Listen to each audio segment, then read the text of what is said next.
given an integer, you have to use the if statement to print big without quotes if the given number is greater than 100. Use else statement, print number without quotes when the number is smaller than or equal to 100.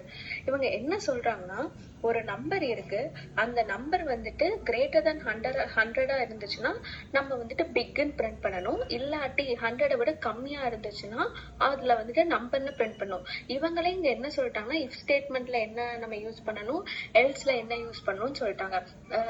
ifல வந்துட்டு condition வந்து greater than கொடுக்கணும், elseல வந்துட்டு lesser than கொடுக்கணும். இப்ப நம்ம வந்துட்டு a equal to int of input of input வாங்கிடலாமா? Next நம்ம என்ன பண்ணணும், if condition, if a greater than or equal to 100 இருந்துச்சுன்னா நம்ம என்ன பிரிண்ட் பண்ணணும், print of big. இந்த இடத்துல நீங்க அவங்க வித்வுட் கோட்ஸ் ஏன்னு சொல்றாங்கன்னா, அந்த